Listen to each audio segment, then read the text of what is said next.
Boa tarde, gente. Bom, é com mais um ano que nós estamos aqui, um imenso prazer participar desse projeto da Prefeitura de Fortaleza, um projeto que a gente já está enxergando aí, já está observando os resultados. A cada ano, o número de aprovações dos alunos que participam do projeto Academia Enem tem aumentado. Vocês devem ter visto aí que eu também acompanhei a publicidade na propaganda da prefeitura de alunos, inclusive que passaram para o curso de medicina, que estiveram aqui no ano passado, como vocês estão agora. Então, isso é importantíssimo, né? Para que vocês tenham a oportunidade de estudar numa universidade, principalmente uma universidade pública de qualidade, e isso pode realmente mudar a vida de vocês. Então eu fico muito feliz de estar aqui no domingo, né, à tarde, e ver tanta gente estudando, querendo aprender, participando, de forma de colocar esse projeto Academia Enem para frente. Porque esse projeto, ele depende de vocês também, né? Nós estamos tentando fazer a nossa parte, a prefeitura, os coordenadores, os professores que estão aqui, mas se não tiver a participação de vocês, o projeto não funciona, não vai para frente. Então, muito legal que nós tenhamos todos vocês aqui, ver o ginásio Paulo Sarazate com um público imenso para estudar, para aprender. E é por isso que nós participamos desse projeto também com muita alegria e muita felicidade, tá certo? Então, muito legal. Eu queria que vocês batessem umas palmas para vocês mesmos, né? Estão aqui no domingo, né? Com vontade de aprender, com vontade de estudar, e é isso que nós vamos fazer agora, tá? Eu sou o professor Felipe Custódio. A nossa aula é uma aula de Química. E agora é importante que todos tentem fazer o máximo de silêncio para que a gente possa começar bem tranquilamente e para que a aula tenha um rendimento bem legal, tá?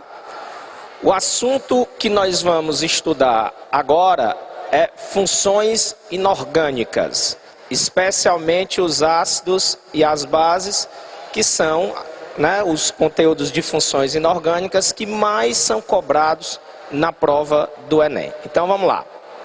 Bom, para que a gente possa entender o que é um ácido, o que é uma base, primeiro nós precisamos entender o conceito de ionização e o conceito de dissociação. Então vamos lá. O nome já está dizendo, ó, ionização é formação de íons, tá?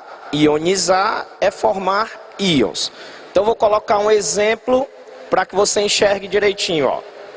Se eu pegar o HCl, né, que é conhecido como ácido clorídrico, colocar esse ácido clorídrico em água, ele vai reagir com a água para formar os íons Cl- e H3O+, tá? O HCl é um composto formado por ligações covalentes, então ele não tem íons. A água também é um composto formado por ligações covalentes, não tem íons na sua composição.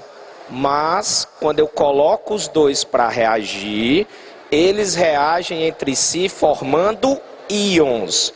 Se eles estão formando íons ao reagirem, a gente denomina esse processo de ionização, ok? Aqui é uma outra maneira de mostrar essa ionização. Essa bola bem grandona aí é o cloro, tá? Essas bolas menorzinhas aí são os hidrogênios, que tanto estão presentes no HCl como na água.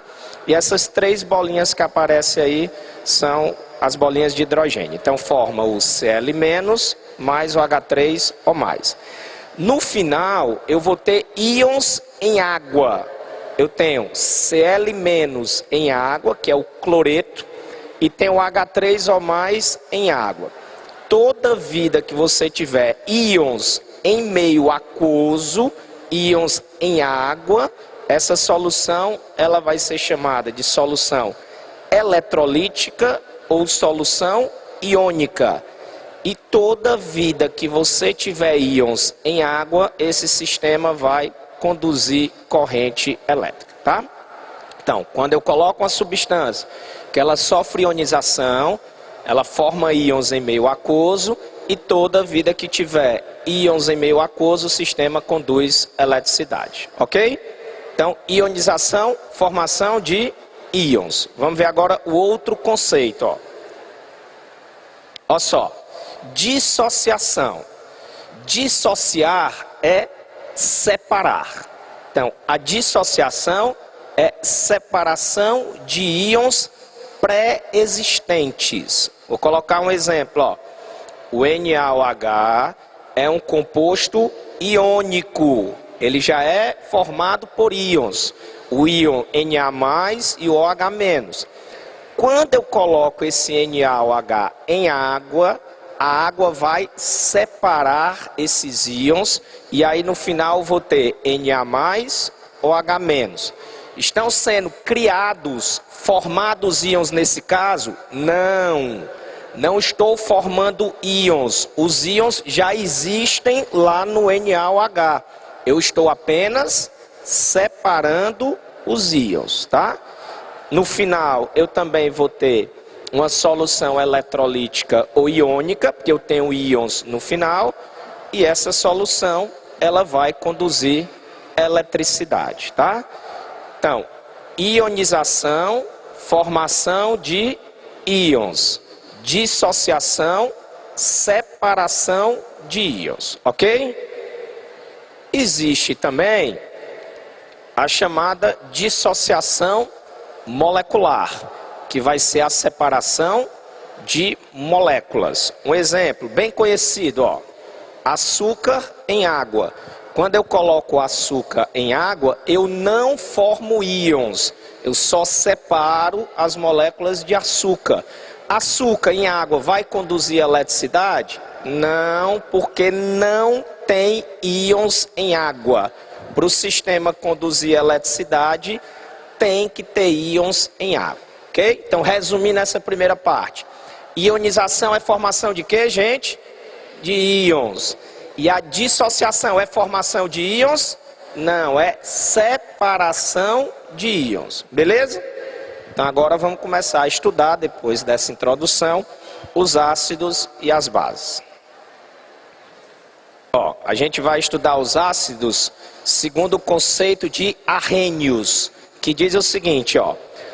Os ácidos são compostos que em solução aquosa, ou seja, em água, eles sofrem ionização, que a gente acabou de falar, que é a formação de íons, para produzir como único cátion positivo o H+, tá? Quando o Arrhenius propôs essa ideia de ácidos, modernamente, depois houve uma reformulação do conceito de Arrhenius. Atualmente, a gente diz o seguinte: o ácido não é a substância que se ioniza formando H+. O ácido é a substância que se ioniza formando o H3O+. Por quê?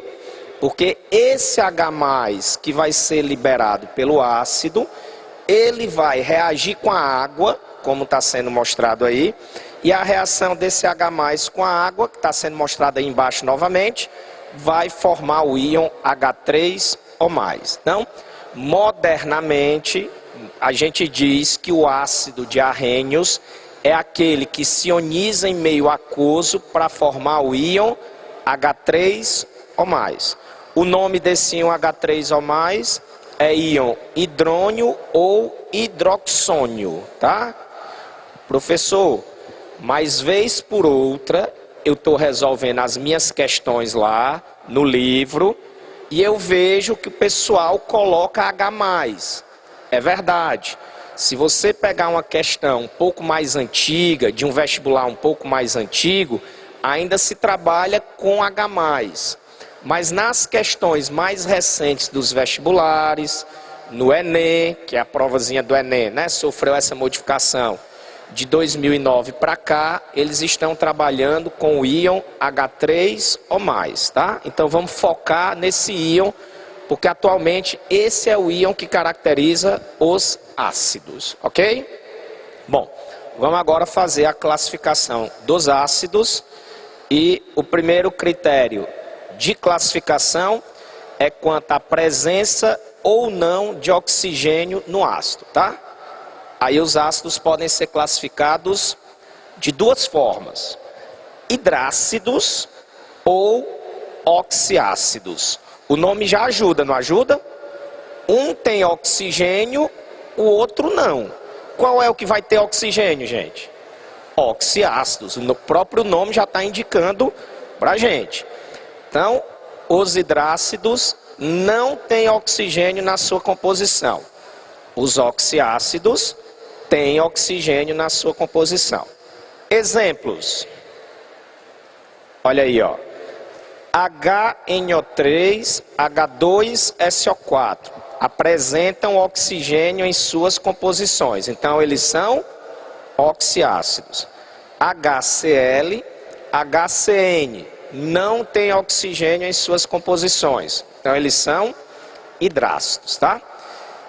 Esses dois oxiácidos aí, ó, eles são importantíssimos. O HNO3 e o H2SO4 provocam um problema ambiental bem conhecido. Alguém lembra? Disseram aí, ó, eu ouvi, eu não estou ouvindo todo mundo não, mas eu estou escutando o pessoal mais aqui pertinho, né? Chuva ácida. Então, o HNO3 e o H2SO4 são os dois ácidos responsáveis pela formação da chuva ácida. Lembrem-se sempre que esses impactos ambientais na prova de ciências da natureza, tanto química, quanto física, quanto biologia, estão sempre presentes, tá? Então lembre-se, chuva ácida é provocada pelo HNO3 e o H2SO4, tá? Desses outros ácidos que eu coloquei como exemplo, os hidrácidos, o HCN, ele é conhecido como ácido cianídrico. E ele é um gás nas condições ambientes e é um gás extremamente tóxico. Por quê? Porque quando esse HCN entra no nosso organismo, ele sofre ionização, que é característica dos ácidos, né? Essa ionização ocorre em água, como no nosso organismo tem muita água, a gente respira esse gás, ele se ioniza. Aí vão ser formados os íons H3O+, que é característico para os ácidos, e vai ser formado o íon CN-. Esse CN-, ele é denominado de cianeto. É esse cianeto que é muito tóxico. Por quê? Porque ele vai se ligar de maneira muito estável às nossas hemoglobinas. Qual é o papel da hemoglobina no nosso organismo? Transportar os gases da respiração celular. A hemoglobina leva oxigênio para a célula e traz de volta CO2. Quando a pessoa respira esse HCN, todas as hemoglobinas ficam ocupadas por cianeto. E aí ela não consegue transportar oxigênio, não respira. Se não respira, morre, tá? A morte é por asfixia, não pela falta de oxigênio no ambiente, mas pela incapacidade de transportar oxigênio pelas hemoglobinas. Vocês devem lembrar daquele acidente que ocorreu há pouco mais de um ano, lá no Rio Grande do Sul. Foi bem noticiado na imprensa, lá na boate Kiss. Vocês lembram? Houve um incêndio na boate, aquelas esponjazinhas acústicas tem esse cianeto aí. Então, na hora que o fogo começou a queimar a espuma, liberou cianeto. Liberou também um outro gás tóxico, o monóxido de carbono. A maioria das pessoas que morreu naquele episódio não morreram queimadas. Elas morreram asfixiadas pelo CO e por esse cianeto, tá? Historicamente, sabe-se também que os alemães, lá na Segunda Guerra Mundial, nos campos de concentração, eles utilizavam esse HCN para matar os judeus. Eles colocavam os judeus em grandes galpões, né? Eles passavam a informação para os judeus que eles iam tomar banho, eles se despiam, entravam nesses galpões e abriam os chuveiros. Ao invés de sair água, saía esse gás, o HCN. Após alguns minutos, todos os judeus que estavam naquele galpão estavam mortos por asfixia, tá? Então, ele é um gás extremamente tóxico. Professor, no nosso dia a dia, a gente encontra esse cianeto em alguns tipos de plástico, esse cianeto vai estar presente. Então, toda vida que estiver queimando plástico, é importante que você se afaste, tá? Saia de perto, porque dependendo do plástico, pode estar tendo liberação de cianeto, ok? Entendido, gente? O primeiro critério de classificação: hidrácidos não têm oxigênio, oxiácidos têm oxigênio. Não, o CO, está pedindo aqui, professor, sobre o CO, né? O CO ele não é um ácido, né? Evidentemente, ele é um óxido. Mas assim como o cianeto, ele também se liga de forma muito estável às nossas hemoglobinas, podendo provocar a morte por asfixia também, pelo mesmo motivo do cianeto, certo? Pronto, deixa eu... porque evidentemente vocês não estão escutando. Pneu, professor, queimar pneu libera alguma substância que provoca a morte por asfixia? A queima do pneu pode liberar monóxido de carbono, que provoca a morte por asfixia, como o cianeto, e a queima do pneu também libera óxidos de enxofre. Esses óxidos de enxofre, eles não vão provocar morte por asfixia, mas eles irritam os olhos, provocam problemas respiratórios. Evidentemente que aquelas pessoas que são alérgicas, né, que tem problema já respiratório, renite, né, sinusite, tá, usite aí da vida, esse pessoal tem mais problema quando entra em contato com esses gases, tá? Mas a queima de pneu, o único gás tóxico que pode liberar é o monóxido de carbono. Então, é bom evitar também, quando tiver pneu queimando, que você fique próximo, tá certo? Vamos em frente. Segunda classificação dos ácidos, quanto ao número de elementos na molécula. Aí os ácidos podem ser classificados como binários, o nome já está dizendo, né? Binários é que são formados por dois elementos, no caso aí, HBr, hidrogênio e bromo. Ternários são os ácidos que são formados por três elementos, no caso aí o H3PO4, hidrogênio, fósforo, oxigênio. E temos ainda os ácidos quaternários, são aqueles que são formados por quatro elementos, hidrogênio, nesse caso aí, ferro, carbono e nitrogênio, tá? Então, quanto ao número de elementos, os ácidos podem ser classificados dessas três formas, ok? Próximo critério de classificação, quanto ao número de hidrogênios ionizáveis. Aí os ácidos podem ser classificados como monoácidos, o prefixo mono é 1, então ele tem um hidrogênio ionizável. Diácido, 2 hidrogênios ionizáveis. Triácido, 3 hidrogênios ionizáveis. E tetrácido, 4 hidrogênios ionizáveis. Professor, eu estou prestando atenção em um detalhe. O HClO4 só tem um hidrogênio. Ele está sendo classificado como monoácido. O H2S, 2 hidrogênios. Está sendo classificado como diácido. O H3BO3, 3 hidrogênios. Triácido. H4P2O7, 4 hidrogênios, tetrácido. Vai ser sempre assim, professor? O número de hidrogênios presentes no ácido é igual ao número de hidrogênios ionizáveis? A resposta é quase sempre. Vão ter duas exceções bem conhecidas e eu vou falar dessas exceções um pouquinho aqui na frente agora, tá? Então vamos lá. Se for hidrácido, não tem exceção.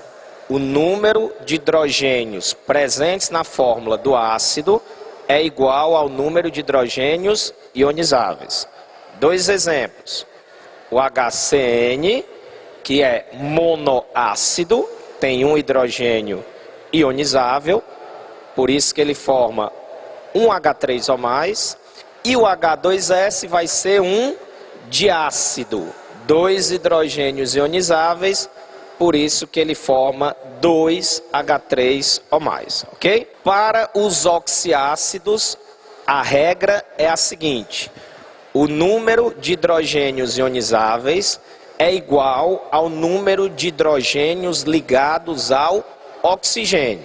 Então vamos ver um exemplo. Olha só esse ácido aí, ó, H3PO4. Tem quantos hidrogênios aí, gente, ligados aos oxigênios? Tem quantos hidrogênios ligados aos oxigênios? 3. Então ele vai ser um triácido. Olha aí, ó, o H3PO4 forma, depois da ionização, 3H3O+. Então ele é um triácido. Para os oxigênios, de uma maneira geral, o número de hidrogênios ionizáveis também é igual ao número de hidrogênios da fórmula, com duas exceções que nós vamos mostrar agora. Primeiro, H3PO3. Tem quantos hidrogênios na fórmula desse ácido? Quantos hidrogênios na fórmula desse ácido, gente? 3. Mas vamos olhar a estrutura dele. Tem quantos hidrogênios ligados a oxigênio? Quantos? 2. Então, apesar de ter 3 hidrogênios na fórmula, ele vai ser um diácido. Porque desses 3 hidrogênios, apenas 2 estão ligados a oxigênio, certo? Tem aí esse exemplozinho igualzinho na apostila de vocês, tá? No livrinho de vocês. Vamos para o segundo exemplo de exceção. A fórmula do ácido H3PO2 é o ácido hipofosforoso. Quantos hidrogênios aí na fórmula desse ácido? 3. Vamos olhar a sua estrutura. Olha aí. Dos 3 hidrogênios, quantos estão ligados a oxigênio? Quantos? Só um. Se só tem um hidrogênio ligado a oxigênio, ele será classificado como um monoácido, tá? Então, resumindo, para a grande maioria dos ácidos, o número de hidrogênios ionizáveis é igual ao número de hidrogênios da fórmula, com duas exceções. O H3PO3, que vai ser um diácido, e o H3PO2, que vai ser um monoácido. Entendido, gente? Ok, sim ou não, galera? Beleza. Ixi, mas deram um grito bem alto ali, sim, né? Tá com a garganta boa, né? Vamos lá. Próxima classificação, quanto à força, também chamado de grau de ionização. Aí os ácidos podem ser classificados, ó, essa aí é a maneira de calcular esse grau de ionização, é o número de moléculas ionizadas pelo número de moléculas dissolvidas. Professor, a gente vai precisar fazer esse cálculo lá na hora da prova? Não, isso aí é só uma informação, mas ele fornece já para você o valor. Você vai ter que lembrar do seguinte: primeiro, se o alfa for maior do que 50%, o ácido é forte. Se o alfa for maior ou igual a 5, menor ou igual a 50%, o ácido é moderado.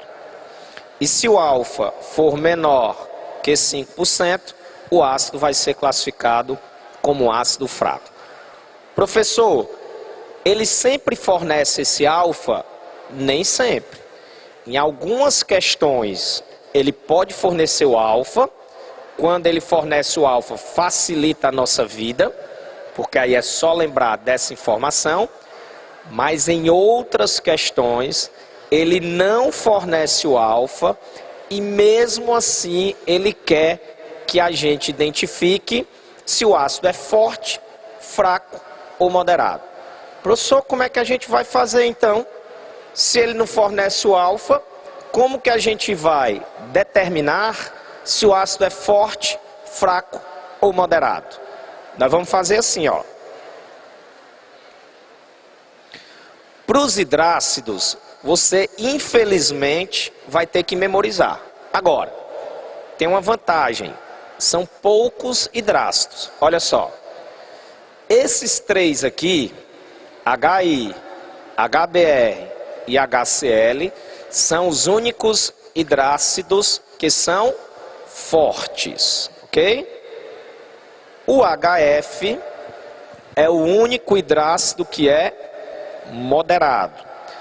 Todos os demais hidrácidos são fracos. Então, infelizmente, aqui tem que ter uma memorização, sim.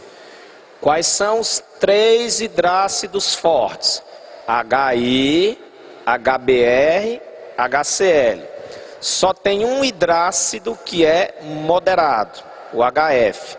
Todos os demais hidrácidos são fracos, ok?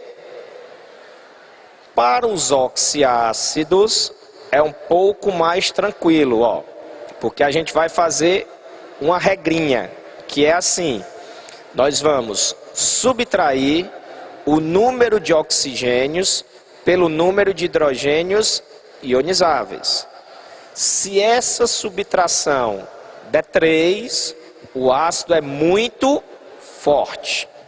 Se essa subtração der 2, o ácido é forte. Se essa subtração do número de oxigênios pelo número de hidrogênios der 1, o ácido é moderado. E se der 0, o ácido vai ser fraco. Um exemplo. Olha esse oxiácido aí. Tem quantos oxigênios na fórmula dele?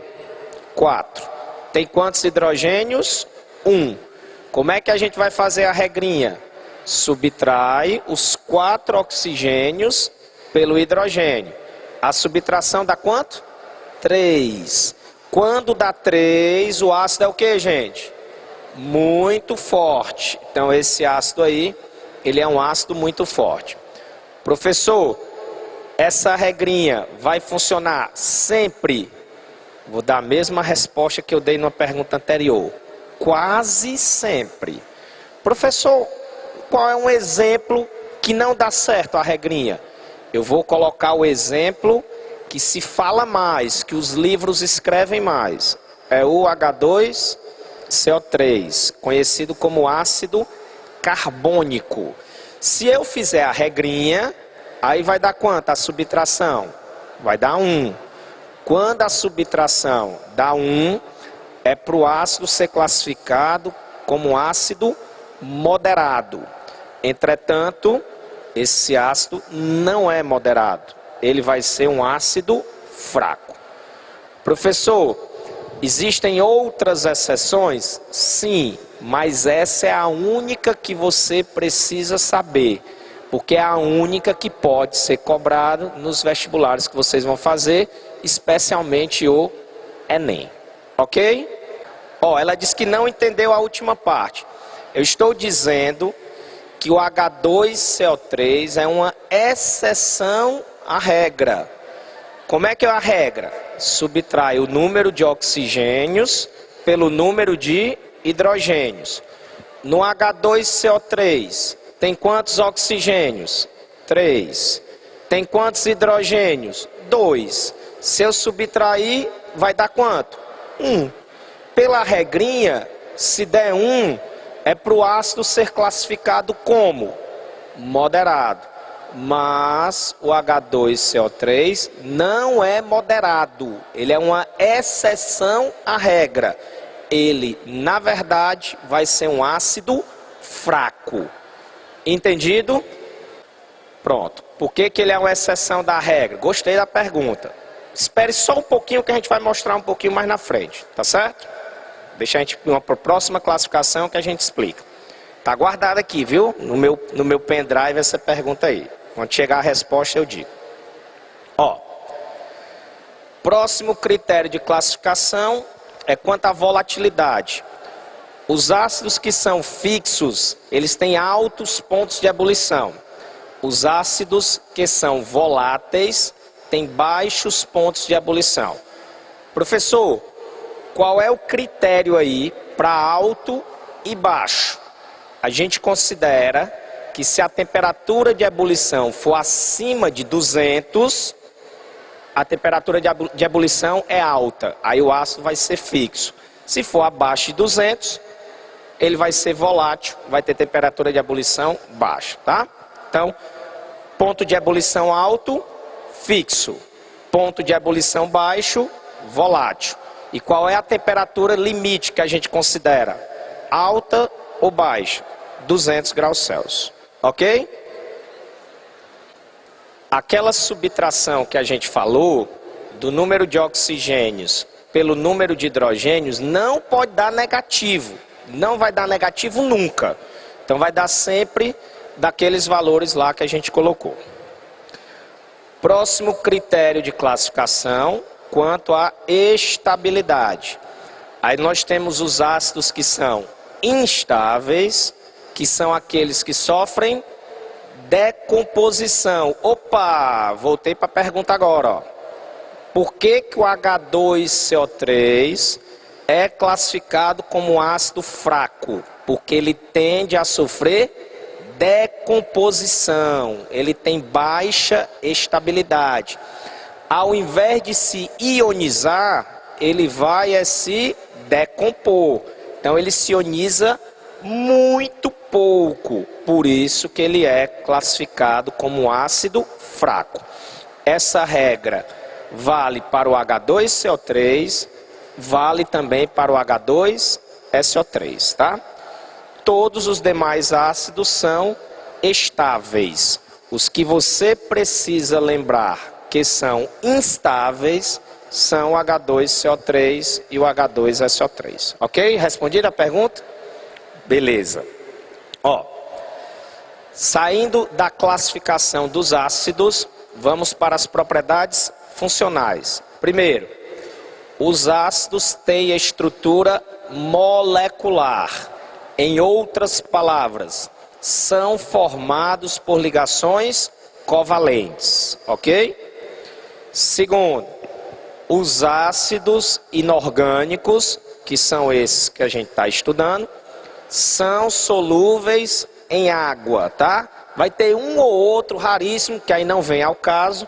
Olha, ó, água, né? Falou em água, apareceu água, né, Normando? Beleza, então eles são solúveis em água, tá? Um ou outro caso, que não vai importar para a gente, pode ser insolúvel. Terceira propriedade, as suas soluções aquosas conduzem eletricidade. Por quê, hein? Porque eles sofrem ionização. E aí tem íons em água, se tem íons em água, conduz eletricidade. E os ácidos têm sabor azedo. Vocês já beberam suco de limão, com certeza suco de laranja. Nessas frutas tem o ácido cítrico. Qual é o saborzinho dessas frutas aí? Azedo, por causa desse ácido que está presente nessas frutas, ok? Os indicadores. O nome já está dizendo, ele vai indicar se uma solução é ácida ou básica. E essa indicação vai ser feita pela cor, ok? Eu vou colocar o exemplo de 4 indicadores, mas eu vou logo adiantar para vocês que tem 2 que são mais importantes. Fenolftaleína é um indicador importante? É importantíssimo. Em meio ácido, a fenolftaleína fica incolor. mais na frente, quando a gente explicar as bases, a gente vai mostrar que fica de outra cor. Azul de bromotimol não é dos mais importantes, tá? Mas em meio ácido fica amarelo. Alaranjado de metila também não é dos mais importantes, mas como exemplo, em meio ácido fica vermelho. E o papel de tornassol, esse é importante, em meio ácido vai ficar vermelho. Então, os indicadores são substâncias que através da cor vão nos indicar se um sistema é ácido ou básico. Repito, desses indicadores que eu estou mostrando para vocês, os dois mais importantes são fenolftaleína e papel de tornassol, tá? Fenolftaleína, meio ácido incolor, papel de tornassol, meio ácido vermelho. Ok? Para terminar os ácidos e a gente poder ir para as bases, nomenclatura. Para os hidrácidos, só tem uma regra. Eu vou colocar a palavra ácido no início, vou dar o nome do elemento que está formando o ácido e vou colocar o sufixo hídrico. Ácido bromídrico é o HBr. H2S, ácido sulfídrico. Lembrando que o S é o enxofre. Professor, por que não é ácido enxofídrico? Porque o símbolo do enxofre vem do latim, sulfur, tá? Por isso que o nome aí vai ser ácido sulfídrico e não ácido enxofídrico, como a gente poderia pensar que fosse, ok? Existem flores que têm características de ácidos, tem ácidos orgânicos, foi flores, não foi? Aí, ó, escutei, tô bom, né? E existem flores que também têm características básicas, porque tem aminas que na química orgânica tem comportamento de base. E ainda tem um detalhe, dependendo do solo, se o solo está ácido ou está básico, às vezes a flor fica com uma coloração diferente, certo? Algumas flores, quando são colocadas em um solo, né, que é ácido, dá uma cor, básico, dá outra cor. Por quê? Porque nessa flor, naturalmente, pode existir o indicador, que no meio ácido vai ter uma determinada cor, no meio básico vai ter outra cor. Certo? Então, sim, as flores têm substâncias que têm comportamento de ácido ou de base, ok? Sim, vários alimentos têm ácidos e têm bases, né? Estou lembrando agora, quer dizer, falei anteriormente dos sucos das frutas cítricas, certo? E um outro exemplo, ó, o peixe, né? Vocês lembram do peixe? Aquele cheiro do peixe. É um cheiro legal, aquele cheiro de peixe? Não, pelo menos eu não gosto não. Eu sei que tem gosto para tudo, né? Mas eu acho o cheiro desagradável. No peixe existe uma base. Para neutralizar uma base, a gente tem que colocar o quê? Um ácido, não é não? É por isso que muita gente, quando compra peixe, pinga o quê no peixe? Limão, um ácido. Aí o ácido do limão neutraliza a base do peixe e o cheiro desagradável desaparece.